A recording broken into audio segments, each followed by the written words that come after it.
Most parents are wary of the so-called heavy metal music.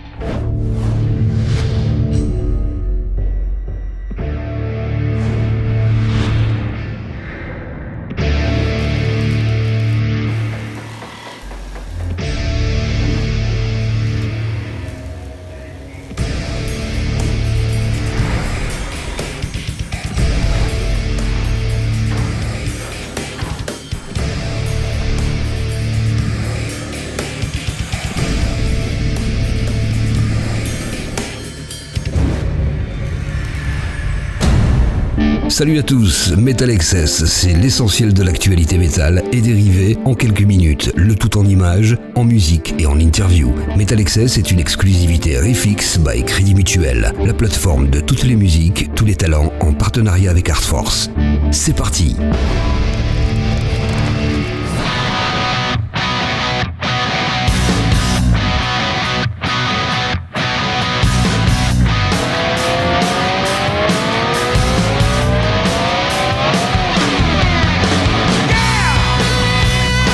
La foudre ne tombe peut-être jamais deux fois au même endroit, mais le tonnerre, lui, se fait entendre plus que jamais. Le groupe Thunder sort un double album, Dopamine, un an tout juste après son précédent disque, All the Right Noises. Qu'est-ce qui fait encore courir les Britanniques presque 40 ans après leur début discographique? Où trouvent-ils l'inspiration pour renouveler leur hard rock toujours aussi mélodique et efficace? METALXS a rencontré le chanteur Danny Bowes et le guitariste et principal compositeur Luke Morley pour comprendre le secret de cette longévité et comment ils parviennent à être aussi prolifiques.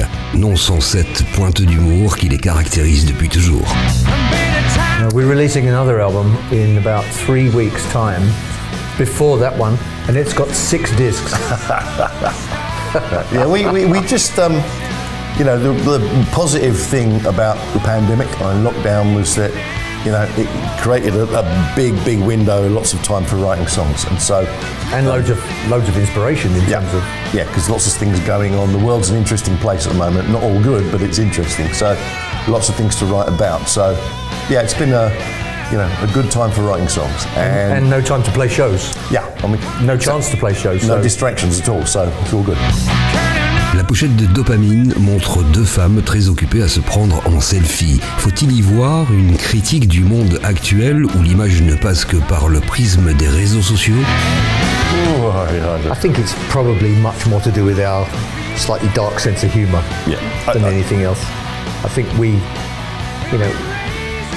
not overtly political in terms of the messages that we put together, but Luke's obviously writing about things that he cares about, things that affect him.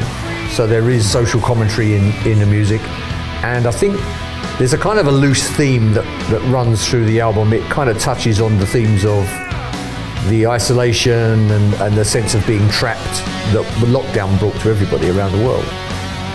And so that's studied in the record. But then everybody's worlds got smaller. And because their worlds got smaller, they relied on the internet to find out what was going on.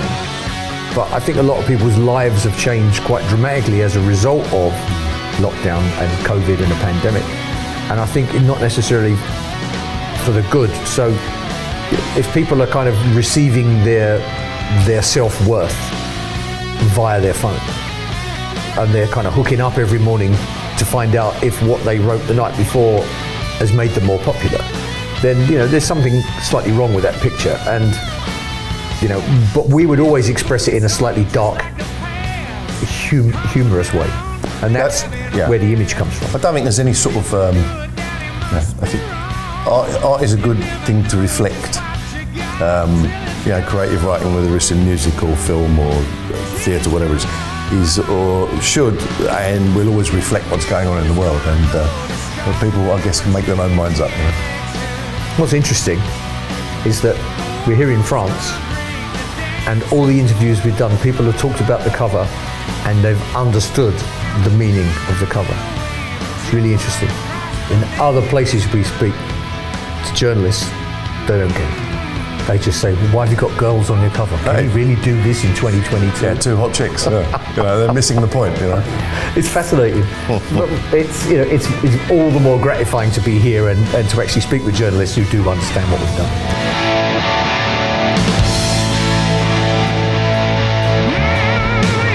Dopamine n'en reste pas moins un album qui sait être positif, à l'image du titre Dancing in the Sunshine. Yeah, I think there's obviously on the album there's lots of stuff that alludes to, as Danny said, isolation and being separated from the normal things in life. But there's positive side to that as well. When you're looking at those things, occasionally you just think, oh, I've got to think positive thoughts, and that or Dancing in the Sunshine is kind of about that. It's like about thinking, wouldn't it be great, to get a few mates over and break out the beers and turn the music up, and it's just that little moment of positivity in the darkness. And the sun will shine, and people will dance in it, hopefully. So, there's a lot of very negative shit going on in the world right now. So, to have a song which is 3 or 4 minutes of joy, nothing wrong with that. Turn up the music, turn it up again. 'Cause it ain't loud enough till the neighbors complain. And it might even join us when you realize that today, like today's made for dancing in the sunshine. Yeah.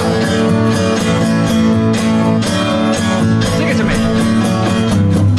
I don't care who your God is, or if you got one at all.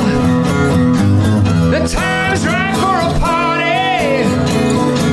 Everyone at all.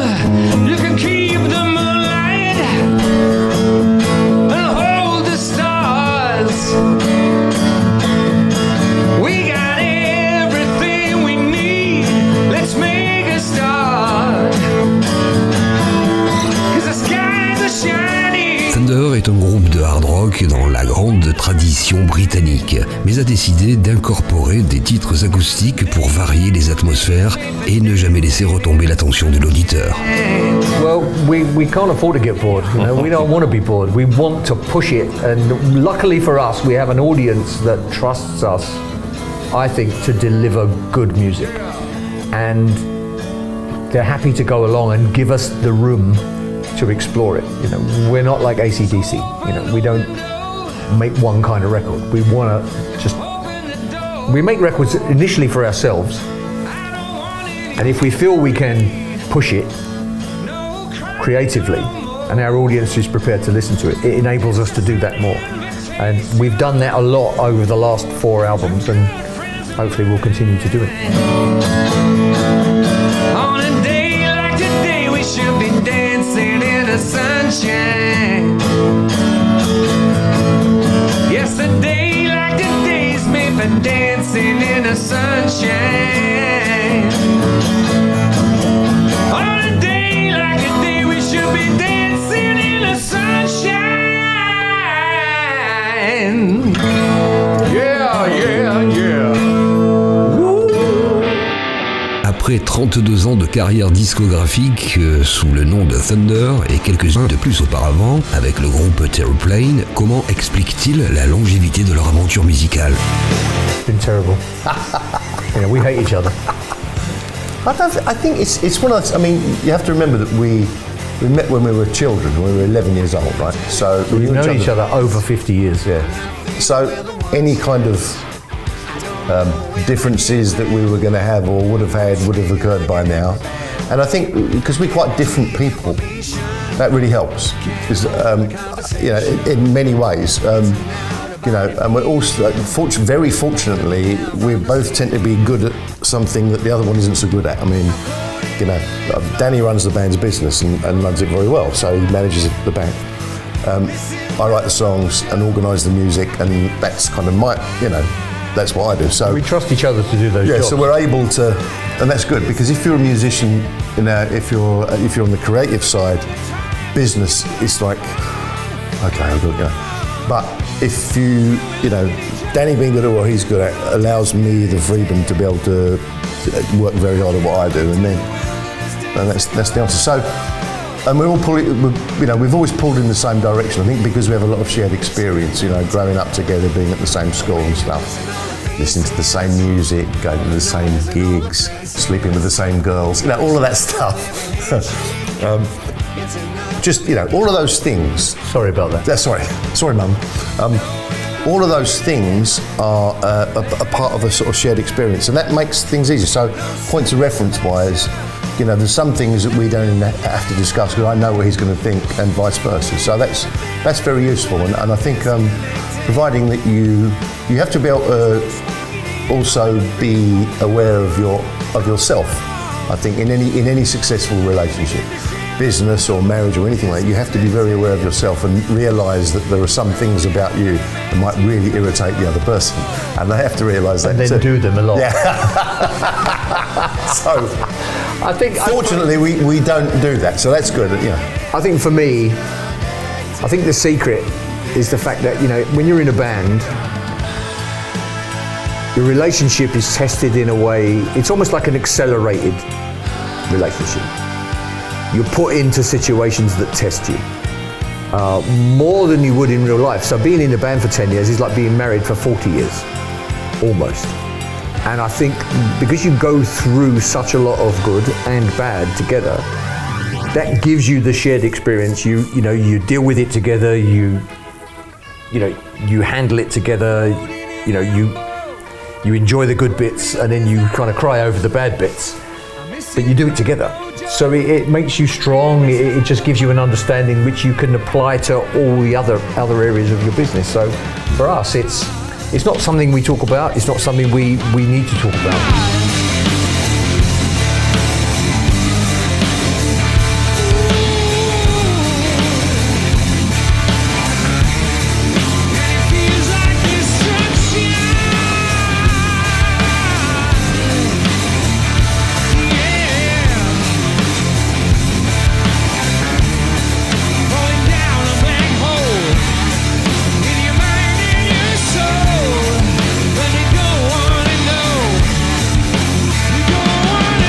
Le son de Thunder puise dans l'héritage du rock et du hard rock anglo-saxon. De quelle référence Luke se réclame-t-il ?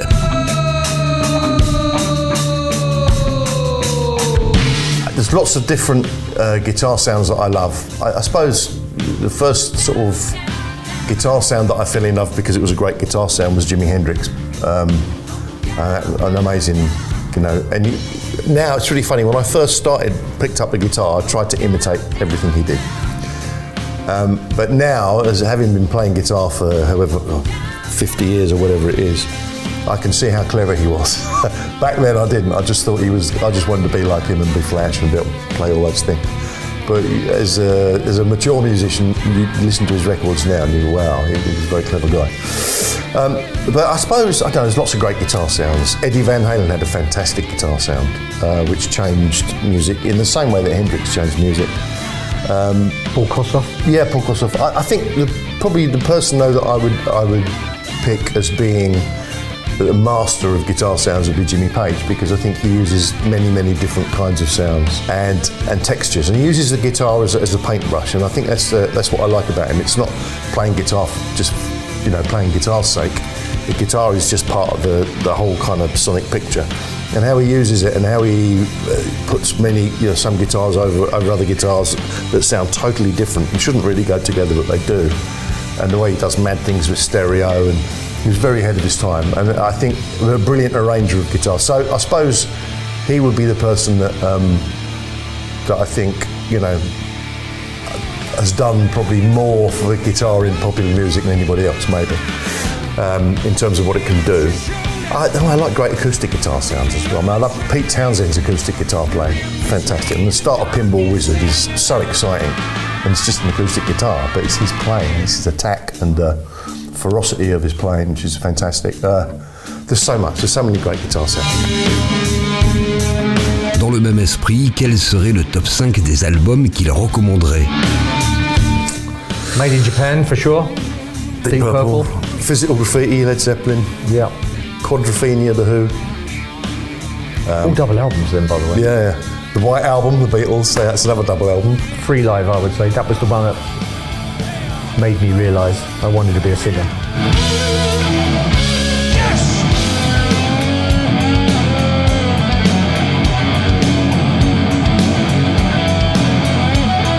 Thunder a connu des périodes d'interruption et même de séparation, mais depuis son retour, son succès n'a cessé de se consolider en quelques années. Comment l'explique-t-il? You know, we made the record and we thought we'll put it out there. We don't know because, you know, we've been away, I don't know how many years it was between albums, six, seven years, yeah.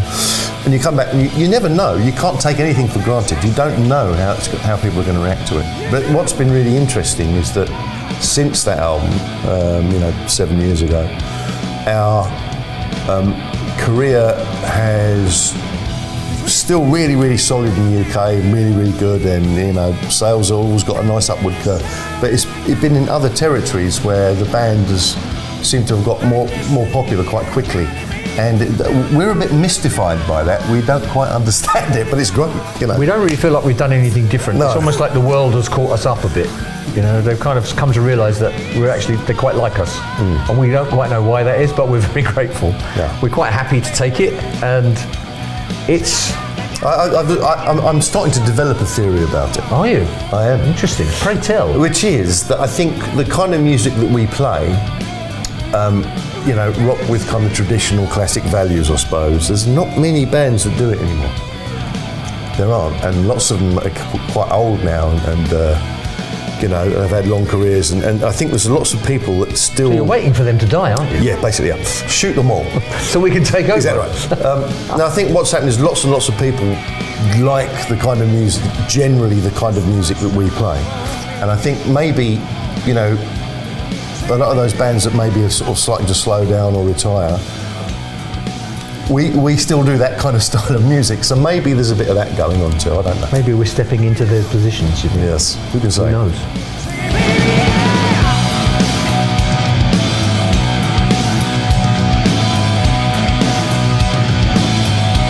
Pour tous ceux qui voudraient retrouver Thunder sur scène, rendez-vous est pris le 23 juin, date à laquelle le groupe se produira sur la scène du Hellfest.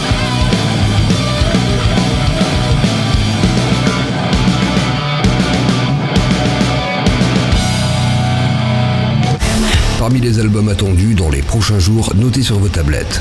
7e album studio de metal alternatif pour les Canadiens 3 Days Grace et Explosions. Il a été repoussé depuis avril, mais il arrive, le Boombox de Fuzzy, porté par son leader Chris Jericho. Complicated, c'est le nouvel album solo du chanteur à l'impressionnante carrière discographique Jeff Scott Soto.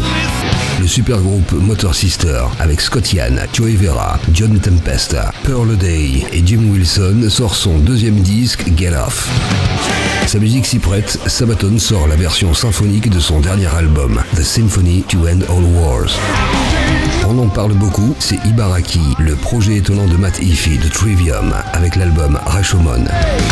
Pain into Power, c'est le 8e album pour les Californiens hardcore de Terror. Et une autre forme de hardcore made in Canada avec Silverstein et son 10e disque Misery Made Me. Les frères Robinson ressortent de la musique ensemble dans les Black Crowes avec cette EP de reprise de classiques du rock, 1972. La rencontre de l'ancienne chanteuse Death, Rachel Asp, et de James Monteith de Tesseract, ça donne du hardcore crossover trash signé Cage Fight. Les Suédois Opeth gâtent leurs fans avec une édition augmentée de In Coda Venenum. Day Out in Nowhere, c'est le nouveau disque du légendaire chanteur Graham Bonnet avec son groupe. 7e album pour la formation death metal de Baltimore, Misery Index et Complete Control. Power et symphonique à l'honneur avec les Autrichiens Visions of Atlantis et leur tout nouveau pirate. La classe progressive de The Pineapple Thief est à retrouver sur Give It Back. Et enfin, échappée numéro 3 pour le guitariste suisse de Gotthard, Léo Leoni dans son projet Corleone.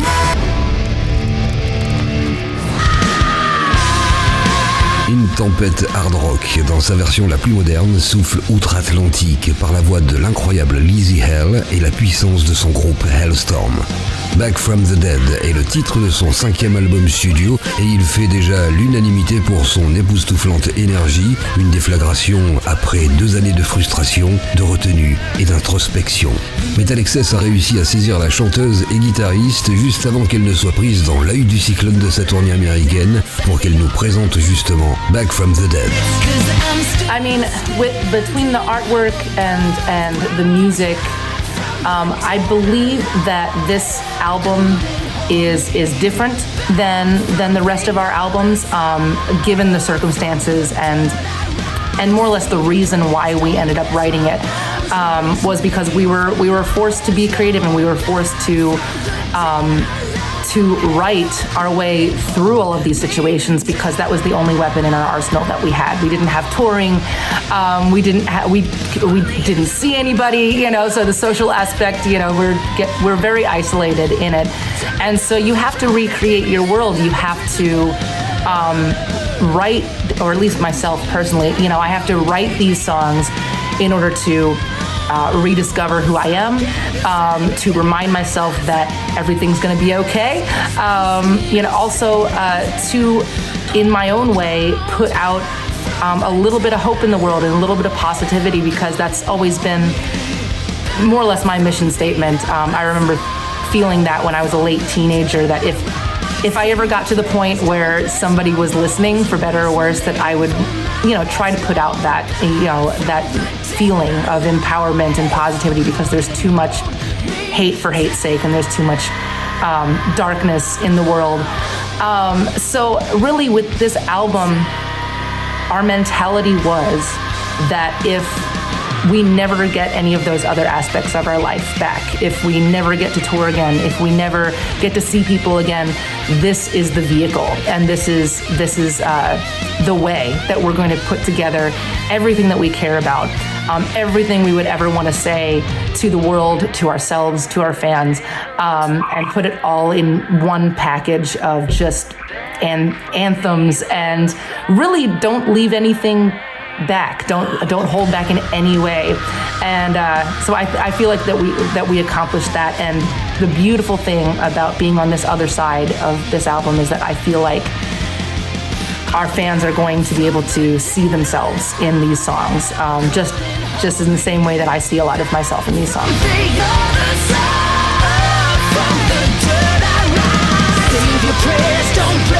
Back from the Dead sonne encore plus fort et plus agressif que les précédents albums. Est-ce à cause des circonstances auxquelles le groupe a été confronté au début de la pandémie?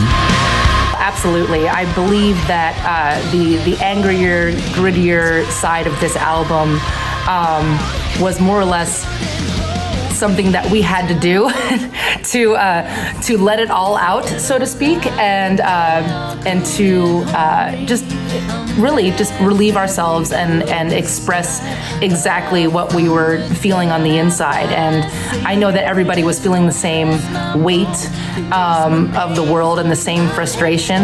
And as always, music comes to the rescue and is a beautiful act of therapy and relief from everything that this crazy world has to offer us. So I absolutely believe that if it wasn't for the craziness of the world, our album wouldn't be as nuts. On sent que Lzzy a livré toutes ses émotions comme jamais dans cet album. La peur, le doute de soi et l'incertitude face à l'avenir sont autant de thèmes abordés. Absolutely. This album I will consider to be kind of a very accurate timeline of the journey, or the roller coaster ride, if you will, that I went through personally in order to get out on the other side. And I mean, that's just the power of music. That's what we do it for. And it's interesting because I think that I, through writing this album, rediscovered why I write. And it's not just because it's my career, or we have deadlines or timelines, or radio, or we're trying to keep ourselves out there, or a tour. You write because you need to. I almost at one point in time writing this album and really just kind of going through all of the emotions that this lovely screwed up world had to offer during that time. I almost felt like a teenager again. I almost felt like I was 13 or 14 and just writing in order to get my feelings out and to make myself feel better. And so yeah, I think I can cite this album with really helping me through what would have been a dark time for me. Où Lzzy place-t-elle Back from the Dead au cœur du reste de sa discographie? Ooh, that's an interesting question. I mean, with every album, I always think it's our best album. Every new album is always the best one. But this one is different. It's different because of the circumstances. It's different in the way that we recorded it, the way we approached it. I also think that it's our most cohesive album. So I feel like because of the narrowing down process, we really didn't put anything on the album that we didn't think absolutely deserved to be there. It's all killer, no filler. So in that way, what I love about this album is, and I always say this because it's an album. So if you're thinking about it like snapshots and you're thinking about it like a series of photographs, it's all wrapped up in a nice little book, where you can go back. To me, I'm going to be able to go back and listen to this album and be reminded of a time in my life, and a time where I needed these songs to save me, so to speak. So, and now in that way, and I didn't really notice this, but I know that the guys in my band have talked about this, whereas there is elements of, I think, all of our albums on this album because of that mentality, because of the fact that we wanted to talk about everything that we're passionate about. We want to talk about mental health. We want to talk about owning your weird. We want to talk about debauchery. We want to talk about sex. We want to, we want to talk about hope, and empowerment. And so just doubling down on all these things that are important to us. But listening to this album, you're going to be able to hear, the excitement of our beginnings, like with our debut album. There's a lot of, you're going to be able to hear a lot of our second album when we had I Miss the Misery and Love Bites in there, especially in the riffage, and guitars. And then also just in the, in a ballad aspect, you'll be able to hear our third album with Into the Wildlife. Also, with the some of the metal aspects and the heavier, angrier aspects, we're taking a lot of that from our album Vicious. Now, I didn't go into making this album thinking any of that, but when we were just recently having this discussion, we kind of saw it all of a sudden, when we were listening to the album together, we're like, yeah, I can see literally our entire timeline in this album. So, and hopefully that's a good thing. On est frappé par l'énergie que Lzzy met dans son chant et parfois on se demande comment elle parvient à garder un tel niveau de puissance une fois sur scène. Cela doit être un défi quotidien en tournée. Cela nécessite-t-il une rigueur, un entraînement, une hygiène de vie?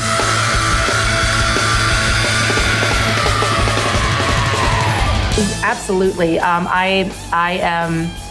I took lessons when I was 17 by a man named Steve Whiteman from a band called Qu'est. They were a hair band in the 80s, and he took me under his wing when I was 17. I was taught all of the basics, and then from there I started kind of developing my own training and my own kind of personal program and things that I do. And I train mostly when we're off tour so that I am prepared to be on tour.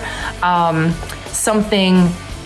misconception about what I do is for especially the more guttural, heavier way that I sing, is that it doesn't hurt.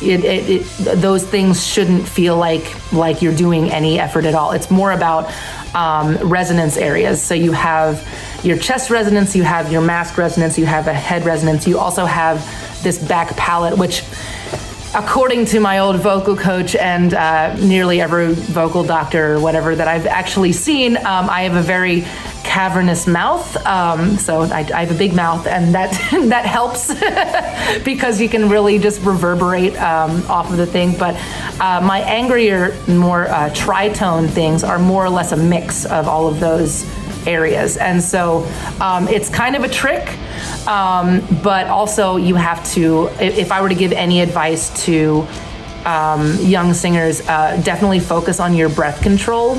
And you can pretty much find this on any YouTube situation now because it's all pretty simple exercises. But if you're able to control your breath and the length of time that you're able to, your lung capacity, working on that.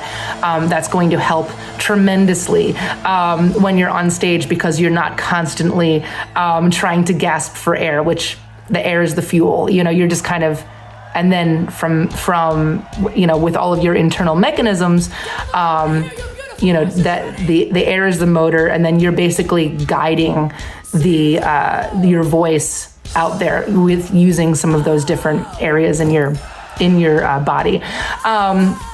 It is hard on the road. I'm not gonna lie. I can't. Mainly because of the FOMO is real. I can't stay out till 4 a.m. with the guys. I have to make sure that I rest. I have to make sure that you drink a ton of water. That you're not talking all day. Don't tire yourself out, kind of thing. Don't drink till 5 a.m. at the clubs. Those kind of things. The social aspect is real, but all of those things make a difference. And I always warm up to some capacity. I don't warm up in the same way every single day, because what I've learned is that every day is different. So if I wake up and I'm like, okay, a lot of that is already there, I don't have to overdo, then you just kind of check yourself and make sure that everything is there and that you're breathing correctly. And then, the biggest piece of advice that I can give to anybody is that once you walk out on that stage, don't think about it. Don't know that you've trained and you have prepared yourself to go on stage, but don't think, just sing when you're out there, because that can be of detriment as well. I know a lot of singers that can literally think themselves out of being able to have a voice because they're so nerve-wracked and nervous about it. So you just have to be confident in yourself and walk out there and do your thing, and your body will know what to do and do the rest. Prise par une promotion gigantesque à l'approche de l'album, Lzzy Hale nous donne rendez-vous quelques jours plus tard pour poursuivre notre interview. En janvier dernier, votre bus de tournée a pris feu. Fort heureusement, il n'y eut que des dégâts matériels. On imagine la frayeur que cela a dû être pour Halestorm. We were in Worcester, Massachusetts, and our bus caught on fire. Now, it caught on fire about 3 a.m. Fortunately, nobody was on the bus, and we were all in hotel rooms, fast asleep. And but it was definitely definitely stressful, and I was afraid that somebody had been on the bus. I hadn't seen my little brother all day on our day off. So I was worried that he had decided to stay on the bus, but like I said, fortunately nobody decided to stay on the bus that night. We lost a lot of things, but it's only stuff, and nothing important was lost. Just, we were just so happy and grateful that we all were okay and that we had each other. And we went to the next show with literally just with nothing but the clothes on our back, and we did the show, and we got very emotional before that next show because we were just so relieved that we were all there together, and had a wonderful show because we were playing that show literally like it's our last. And so that's I guess the silver lining of that. We have an even greater appreciation for each other, and we also made a promise to never sleep on the bus alone ever again. So, lessons learned. Vous qui avez voyagé et été acclamé par des fans dans le monde entier, les événements des derniers mois en Ukraine et en Russie doivent être un déchirement à la fois personnel et artistique. It is. It's heartbreaking to see everything that has been going down. And just the bullying that's happening in Ukraine and the misinformation that the Russian troops are getting. It's truly heartbreaking. We got to meet a couple of our Ukrainian fans over some virtual meet and greets this winter, and just what a beautiful people. And we have Russian fans as well, and so I just hope that all of this comes to an end, and that we maybe can look at ourselves as a human race and decide not to hate for hate's sake and not to hurt for hurt's sake. War is not the answer. It never is. And hopefully through this experience, we learn from our lessons finally. Être un artiste, c'est un métier, mais aussi un moyen d'assouvir ses passions. Pour autant, Lzzy garde-t-elle encore un rêve qu'elle n'a jamais pu réaliser? Man, you never run out of dreams. You never do. There's still countries I have yet to visit. I've never been to Iceland. I have never been to India, and I've never been to China. So I definitely want to go and experience all of those countries that I've yet to tick off my bucket list. I also, a personal dream of mine, I would love to be featured in a movie. Even if it's a small part, it can be a small role. But I'd love to try my hand at being an actress at some point. So you never know. But just putting all that stuff out in the universe. En 2019, le groupe a fêté les 10 ans de son premier disque et Halestorm affiche même ses 25 ans de carrière aujourd'hui. Lzzy prend-elle le temps de se poser et de réfléchir à l'importance du parcours accompli? We stop and reflect on how far the band has come a lot, actually. We are a very stop and smell the roses type band. We have a great appreciation for everything that we not only have accomplished and worked hard for, but then all of the opportunities that people have given us over the years. We're so thankful for that. We would still be doing Halestorm even if nobody cared, but the fact that there's so many people that love us all over the world and enable us to do what we love as a living and to do what we love all over the place, and every single day I get to be involved in music. We are just so incredibly appreciative of that. So thank you to all of our fans all over the world for keeping us going and holding that Halestorm flag really high. Notez que Halestorm sera enfin de retour live après 3 ans d'absence, le 16 novembre prochain, en ouverture du concert d'Alt Bridge au Palais des Sports d'Hommes de Paris.